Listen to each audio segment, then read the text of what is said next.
आज की रात बीजेपी के लिए कयामत की रात साबित हो सकती है।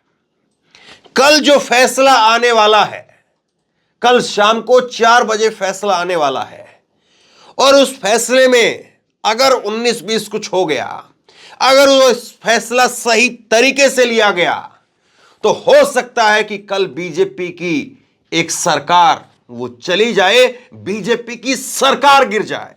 बहुत बड़ी खबर मैं आपको दे रहा हूं, और इसीलिए आज की रात बीजेपी के लिए कयामत की रात कही जाएगी। आज महाराष्ट्र से लेकर के दिल्ली तक, देवेंद्र फडणवीस से लेकर के अमित शाह तक, आज की रात उनकी करवटों में बीतेगी या चैन से बीतेगी। और कल की रात क्या होगा, कल क्या होगा फैसला, कल महाराष्ट्र के अंदर अध्यक्ष क्या फैसला सुनाने वाले हैं, इस पर मैं बात करूंगा। और अगर फैसला बीजेपी के खिलाफ गया, एकनाथ शिंदे जहां पर मुख्यमंत्री है बीजेपी की वजह से, तो फिर वो सरकार गिर जाएगी। और वो सरकार गिर गई तो सरकार को बचाएगा कौन? क्या कुछ होने वाला है कल, मैं आपको बताऊंगा। लेकिन उससे पहले एक बड़ी खबर आपको और बता दूं, जिस खबर को लेकर के, जो कल मैं अभी सरकार गिराने की जो खबर या सरकार गिर सकती है इस तरह की खबर मैं आपको बताने जा रहा हूं, उससे पहले एक बड़ी जानकारी निकल करके सामने आई है। 2 मुलाकातें हुई हैं, 2 मुलाकात, और ये 2 मुलाकातों के अंदर क्या कुछ सेटिंग वेटिंग हो गई है, क्या कुछ डील वगैरह हो गई है। और अगर ये डील हो गई है या सेटिंग हो गई है, तो क्या वही फैसला आएगा जो बीजेपी चाहती है? अब होगा क्या वो तो कल पता चलेगा। लेकिन खबर को जरा ध्यान से सुन लीजिए, गहराई से सुन लीजिए, और फैक्ट के साथ में सुनिए, तथ्यों के साथ में, आंकड़ों के साथ में। सुप्रीम कोर्ट ने आखिरकार, सुप्रीम कोर्ट ने दिशा निर्देश दिया। सुप्रीम कोर्ट ने कहा 31 दिसंबर 2023 तक फैसला कीजिए। लेकिन 10 दिन का समय फिर बढ़वाया गया, और 10 दिन का समय जब बढ़ करके 10 तारीख को खत्म हो रहा था, तो फैसला इन 10 दिनों में भी नहीं आया। और फैसला कल आखिरी तारीख जो बढ़वाई गई तारीख थी 10 तारीख, उसको भी बिल्कुल आखिरी समय तक, यानी 4 बजे तक की जब तक तय सीमा है, तब तक जो है फैसला महाराष्ट्र के अंदर राहुल नार्वेकर, जो कि महाराष्ट्र में स्पीकर हैं, वो सुनाएंगे। अब ये मामला क्या है, जरा पहले सिलसिलेवार तरीके से मामले पर बात कर लेते हैं, और उसके बाद में क्या कुछ जो है वो कल हो सकता है, फिर उस पर बात करेंगे। महाराष्ट्र में सबको पता है, एकनाथ शिंदे, शरद पवार और कांग्रेस के एमवीए महाविकास आघाड़ी की सरकार चल रही थी। लेकिन उस सरकार को गिरा करके, एकनाथ शिंदे को गुवाहाटी में पहुंचा करके, और वहां से फिर अपनी बीजेपी की सरकार बनती है ऑपरेशन लोटस के जरिए। और उसके बाद में एकनाथ शिंदे मुख्यमंत्री बने, देवेंद्र फडणवीस उप मुख्यमंत्री बने। यह मामला पहुंच गया सुप्रीम कोर्ट के अंदर। उद्धव ठाकरे ने यह मामला सुप्रीम कोर्ट में पहुंचाया, और उद्धव ठाकरे ने कहा कि देखिए हमारी सरकार को चोरी कर लिया गया है, और इसीलिए एकनाथ शिंदे गुट के जो 16 विधायक हैं, उन 16 विधायकों को अयोग्य घोषित किया जाए। मामला सुप्रीम कोर्ट में चला। सुप्रीम कोर्ट ने इसमें कहा कि अयोग्य घोषित करने का जो फैसला है वो महाराष्ट्र के विधानसभा के अध्यक्ष करेंगे, स्पीकर करेंगे, और यह मामला उनके पास भेज दिया गया। एक तय गाइडलाइन भी भेजी गई कि इस डेट के अंदर, इस डेडलाइन के अंदर आपको यह फैसला लेना है। 31 दिसंबर 2023 तक ये फैसला लेना है। लेकिन फिर नहीं फैसला लिया गया, तारीख बढ़वाई गई, तारीख बढ़ करके 10 जनवरी की करी गई, लेकिन 10 जनवरी तक भी फैसला नहीं हुआ। और कल 10 जनवरी है, कल आखिरकार कैसे भी हो स्पीकर को यह फैसला लेना पड़ेगा। लेकिन स्पीकर का यह फैसला होता, इससे पहले ही जो है वो मुलाकात की खबरें निकल करके सामने आई है। एकनाथ शिंदे ने 7 जनवरी 2024 को, यानी 2 दिन पहले वर्षा बंगले पर राहुल नार्वेकर से मुलाकात की। इससे पहले 18 अक्टूबर 2023 को भी उन दोनों के बीच में सीक्रेट मीटिंग हुई थी। अब इस सीक्रेट मीटिंग का मतलब क्या है? इस सीक्रेट मीटिंग में क्या सरकार बचाने की बात हुई है? देखिए, स्पीकर की भूमिका यहां पर क्या है? स्पीकर की भूमिका रेफरी की है। रेफरी जो है वो किसके पक्ष में फैसला दे, किसके खिलाफ फैसला दे, ये रेफरी को तय करना है। लेकिन रेफरी से अगर मैच के बीच में जाकर के कप्तान मिलेगा तो फिर उसको क्या कहेंगे आप? ये तो मैं आपको बिल्कुल हल्के शब्दों में बता रहा हूं। उद्धव ठाकरे ने कहा है कि अपराधी और न्यायाधीश की, जज की मुलाकात हो गई है, और ये जज और अपराधी की मुलाकात, इसमें सब कुछ सेट हो गया है। ये उद्धव ठाकरे की तरफ से कहा गया है। तो क्या उद्धव ठाकरे को इस बात का यकीन हो चला है कि कल होगा वही जो बीजेपी चाहेगी, या कहीं से फैसला अगर उनके खिलाफ चला गया, उद्धव ठाकरे के पक्ष में फैसला आ गया, तो एकनाथ शिंदे के 16 विधायकों को अयोग्य करार दे दिया जाएगा और सरकार गिर जाएगी। अब कैसे कैसे होगा मैं आपको बताता हूं। शिवसेना विधायक अयोग्यता के केस में फैसला कल आएगा। विधानसभा अध्यक्ष राहुल नार्वेकर कल फैसला घोषित करेंगे। विधायकों की अयोग्यता पर फैसले से पहले उद्धव ठाकरे गुट सुप्रीम कोर्ट पहुंचा है। उद्धव गुट ने मुख्यमंत्री एकनाथ शिंदे और स्पीकर राहुल नार्वेकर की मुलाकात पर आपत्ति दर्ज कराई है। अब ये मामला कल जैसे भी रहे सुप्रीम कोर्ट में जरूरी मामला है। हल्फनामे में कहा गया कि विधायकों की अयोग्यता पर फैसला देने से पहले स्पीकर का सीएम से मिलना गलत है। ठाकरे ने प्रेस कॉन्फ्रेंस में कहा कि राहुल नार्वेकर की शिंदे से हुई मुलाकात न्यायाधीश की अपराधी से मुलाकात के समान है।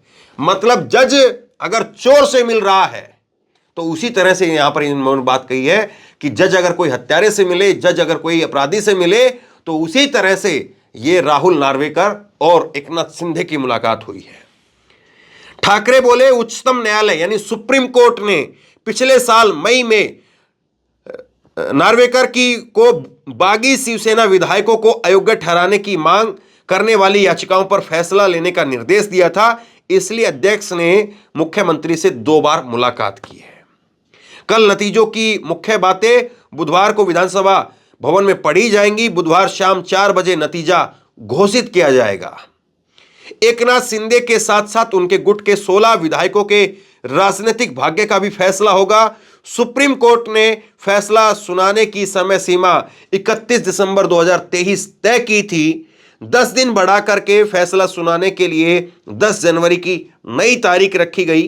फैसला शिवसेना पार्टी प्रमुख उद्धव ठाकरे के पक्ष में आता है तो एकनाथ शिंदे का मुख्यमंत्री पद संकट में पड़ेगा, लेकिन संभावनाएं कम है क्योंकि मुलाकात हो गई है। अब ये मुलाकात किस परिप्रेक्ष्य में हुई है, इस मुलाकात का क्या असर रहेगा, ये तो कल ही पता चलेगा।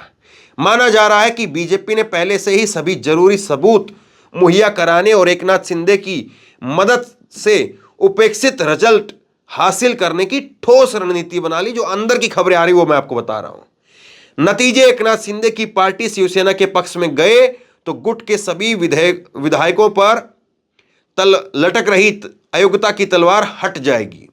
दोनों गुटों के पदाधिकारियों ने विधानसभा अध्यक्ष के प्रतिकूल फैसले की स्थिति में कहा कि वो सुप्रीम कोर्ट का रुख करेंगे। मतलब कि अगर इसके हक में फैसला आया तो वो सुप्रीम कोर्ट चले जाएंगे, उसके हक में फैसला आया तो वो सुप्रीम कोर्ट चले जाएंगे। गेंद दोबारा से सुप्रीम कोर्ट में जानी तय है। जून 2022 के अंदर विद्रोह के बाद में शिंदे बीजेपी के समर्थन से मुख्यमंत्री बने थे, जब गुवाहाटी के अंदर ये पूरा प्रकरण हुआ था। अब देखिए क्या क्या जो है वो कल ऑप्शन हो सकते हैं, क्या क्या जो है वो कल किस तरह से किस चीजें बदल सकती है, वो मैं आपको बता रहा हूं। पहला जो ऑप्शन है कि एकनाथ शिंदे उनको जो है वो अयोग्य घोषित कर दिया जाए। और कैसे होगा ये? एकनाथ शिंदे को अगर अयोग्य घोषित कर दिया गया उनके 16 विधायकों के साथ में, तो उसके बाद में तुरंत एकनाथ शिंदे को इस्तीफा देना पड़ेगा। तकनीकी तौर पर सरकार गिर जाएगी। हालांकि अजीत पवार के एनसीपी गुट के पास में बहुमत से ज्यादा विधायक होने के कारण सरकार दोबारा आएगी, लेकिन मुख्यमंत्री कोई और होगा और अयोग्य ठहराए गए तो एकनाथ शिंदे दोबारा शपथ भी नहीं ले पाएंगे। मतलब कि शिंदे की सरकार तो तब भी गिरेगी ही गिरेगी। दूसरा ऑप्शन क्या हो सकता है वो जरा देखिए। दूसरा ऑप्शन यह है कि एकनाथ शिंदे कि जो सरकार है उसके जो विधायक है 16, अगर उनको योग्य करार दे दिया जाए तो फिर उसके बाद में सरकार बची रहेगी।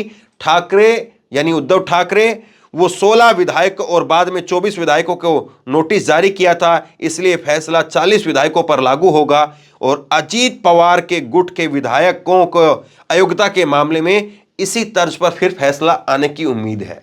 तो मतलब कि यह है, अगर फैसला उल्टा गया तो पहले तो तलवार लटकेगी, वो तलवार आएगी, वो एकनाथ शिंदे पर आएगी और फिर उसके बाद में अजीत पवार पर आएगी, क्योंकि दोनों वहीं से निकल करके आए। बीजेपी ने एकनाथ शिंदे को शिवसेना से अलग करके विधायकों को तोड़ा और अजीत पवार को शरद पवार से एनसीपी से अलग करके तोड़ा, जिसको नेचुरली करप्ट पार्टी बता रहे थे, वही बीजेपी के साथ में जो है वो अपने साथ अपने लेकर के एकनाथ अजीत पवार को सरकार में शामिल कर लिया। तीसरा विकल्प जो है, तीसरा ऑप्शन ये हो सकता है कि अगर किसी को भी अयोग्य नहीं ठहराया जाए तो शिवसेना ने 2018 में संविधान बदला, लेकिन नहीं मिलने की बात कहकर के चुनाव आयोग ने जनप्रतिनिधियों के बल पर शिंदे को पार्टी और सिंबल सौंप दिया। विधानसभा अध्यक्ष कह सकते हैं कि इस आधार पर अयोग्य किसी को अयोग्य नहीं ठहराया जा सकता, लेकिन ऐसा होने की संभावनाएं कम है क्योंकि कोई ना कोई फैसला तो लेना ही पड़ेगा और फैसले के खिलाफ दोनों ही गुट सुप्रीम कोर्ट जा सकते हैं। और इसमें क्या कुछ हो सकता है वो देखिए। दोनों गुटों के पास में ऑप्शन है कि वो सुप्रीम कोर्ट में चले जाएं, याचिका दायर करें। इसलिए शिंदे समूह अगर योग्य हुआ तो ठाकरे गुट वो सुप्रीम कोर्ट चला जाएगा और अगर शिंदे गुट अयोग्य साबित हुआ तो वो सुप्रीम कोर्ट चला जाएगा। विधानसभा भंग होने तक अयोग्य विधायकों के पद भी रद्द किए जा सकते हैं, यह भी एक बड़ी संभावना है। 2024 का ये चुनाव लड़ सकते हैं अयोग्य विधायक। तो जो विधायक ये विधायक जो है वो 2024 का चुनाव लड़ सकते हैं, माफ कीजिए अयोग्य नहीं, अगर अयोग्य हो गए तब तो नहीं, लेकिन अगर ये विधायक चाहें तो 2024 का चुनाव लड़ सकते हैं। 2024 में दोबारा से वहां पर मुख्यमंत्री की भी जो विधानसभा के चुनाव है वो भी होने हैं। वो विधानसभा के चुनाव जो है वो हरियाणा के साथ में नवंबर में होंगे। मतलब कि अभी जो है उनका अयोग्य घोषित कर दिया जाएगा तो वो सरकार शिंदे की गिर जाएगी। अजीत पवार के सहारे जो है सरकार बचाने की कोशिश करेंगे, लेकिन ये विधायकों के ऊपर ये नहीं रहेगा कि वो 2024 का चुनाव न लड़े। 2024 का विधानसभा का चुनाव जरूर लड़ सकते हैं अब, लेकिन बाहर कर दिए जाएंगे। अब सुनिए कि ये स्पीकर क्या करेंगे, स्पीकर क्या करेंगे और क्या बीजेपी जो है राष्ट्रपति के फैसले पर रोक लगवाने से भी ज्यादा जो है चुनौतीपूर्ण, याचिकाकर्ताओं को अगर राहत मिलती है लेकिन राष्ट्रपति के फैसले पर रोक लगवाना भी चुनौतीपूर्ण है। अब समझिए जरा इस बात को कि दोनों समूह 30 दिन के अंदर हाई कोर्ट में, सुप्रीम कोर्ट में अपील कर सकते हैं। अगर कोर्ट इस फैसले पर रोक लगाता है तो याचिकाकर्ताओं को राहत मिलेगी, लेकिन राष्ट्रपति के फैसले पर रोक लगवाना चुनौतीपूर्ण है। अब अध्यक्ष क्या कर सकते हैं, राहुल नार्वेकर, वो क्या कर सकते हैं उसको जरा समझिए। कोर्ट ने साफ कर दिया था कि शिंदे ग्रुप के विप भरत गोगावले की नियुक्ति अवैध थी। अब अगर विधानसभा अध्यक्ष राहुल नार्वेकर शिंदे गुट को वैध बनाना चाहते हैं तो उन्हें गोगावले को विप का वैध बनाना होगा और इसलिए जरूरी है कि वो कानूनी दायरा में रख करके सरकार को उसके मन मुताबिक फैसला लेने दें और ठाकरे की मांग को स्वीकार करें। अब ठाकरे का क्या होगा, उद्धव ठाकरे का, अगर एकनाथ शिंदे को अयोग्य करार कर दिया गया तब ठाकरे की ताकत बढ़ जाएगी और एकनाथ शिंदे अगर योग्य घोषित हो गए तो ठाकरे के कुछ और सिपाही भी हो सकता है कि फिर वो एकनाथ शिंदे के साथ चले जाए, ये भी है। तो ये पूरा प्रकरण 25 जून को जो है वो 16 बागी विधायकों के साथ में सदस्यता रद्द करवाने के लिए सुप्रीम कोर्ट पहुंचे थे शिंदे गुट की तरफ से, उद्धव ठाकरे की गुट की तरफ से, और 23 जून को जो है वो गुवाहाटी में बैठ करके एकनाथ शिंदे ने लेटर जारी किया था। आपको याद होगा वो पूरा प्रकरण किस तरह से लगातार एक ड्रामा चला, काफी दिनों तक चला और उसके बाद में वहां बैठ करके उन्होंने 35 विधायकों का समर्थन का एक लेटर जारी किया, लेकिन उसमें से 16 विधायक ही मिले। बाकी के विधायक जो है वो एकनाथ शिंदे के साथ में नहीं गए बल्कि उद्धव ठाकरे के पास में ही रहे।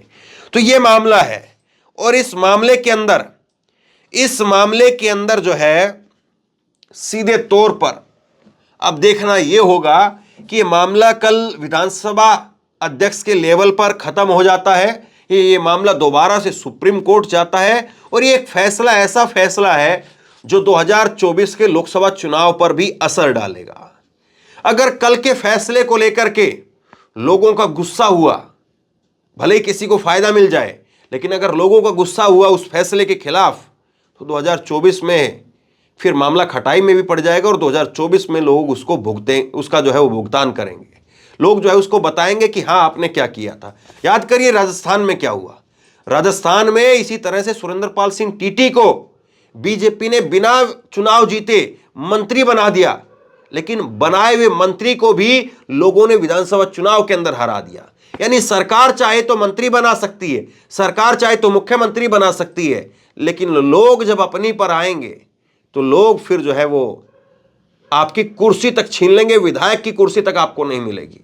और यही बड़ी बात है कि कल अगर फैसला इनके खिलाफ चला गया तो लोकसभा चुनाव के अंदर बड़ा नुकसान जो हो सकता है। और 48 सीटें महाराष्ट्र की, देश के अंदर दूसरा सबसे बड़ा राज्य है महाराष्ट्र।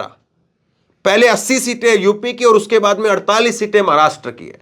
और पहले ही तमाम सर्वे के अंदर बीजेपी की वहां पर बहुत खराब हालत है। तो क्या बीजेपी कल जिस तरह से सुरेंद्रपाल सिंह टीटी की हार हुई, इसी तरह से कोई और एक बड़ी झटके के तौर पर अपने आप को सरकार से बाहर कर सकती है क्या बीजेपी सरकार से बाहर जाने का जोखिम उठाएगी ताकि 48 सीटें वो जीती जा सके? वैसे महाराष्ट्र की कुर्सी पर हर कोई बैठना चाहता है, क्योंकि महाराष्ट्र कोई गरीब प्रदेश नहीं है, बहुत अमीर प्रदेश है, बहुत ज्यादा रेवेन्यू आता है महाराष्ट्र से। और महाराष्ट्र जिसके पास में, तो ये समझ लीजिए कुबेर के खजाने की चाबी उसके पास में है। तो इसलिए महाराष्ट्र की कुर्सी के ऊपर होना, महाराष्ट्र की कुर्सी बनाए रखना, वो अपने आप में एक बड़ा सवाल है, किसके पास में वो कुर्सी रहती है। और एकनाथ शिंदे को हटाने के लिए उद्धव ठाकरे फिर पब्लिक की अदालत में अगर जाते हैं तो पब्लिक की अदालत, जनता की अदालत उनका कितना साथ देती है, सवाल यह भी है। और फिर उसके बाद में अगर ये मामला सुप्रीम कोर्ट गया तो सुप्रीम कोर्ट क्या करेगा? लेकिन क्या वहां तक नौबत भी आएगी, या कल वहां पर विधानसभा के अध्यक्ष एकनाथ शिंदे को कोई बड़ा झटका देंगे? आप क्या सोचते हैं नीचे कमेंट बॉक्स में लिख करके जरूर बताइए। इस वीडियो को खूब शेयर कीजिए, लोगों तक पहुंचाइए, और इसी तरह की तमाम खबरों के लिए ऑनलाइन न्यूज इंडिया को सब्सक्राइब कीजिए। साथ में जो बेल आइकन है घंटी, उसको जरूर दबाइए, ताकि जैसे कोई खबर अपलोड करें उसकी नोटिफिकेशन सीधे सबसे पहले आपको मिल सके। अगर ये वीडियो फेसबुक पर देख रहे हैं तो फेसबुक पर हमारे पेज को लाइक कीजिए, फॉलो कीजिए और इस खबर को शेयर कीजिए। आपका बहुत बहुत धन्यवाद।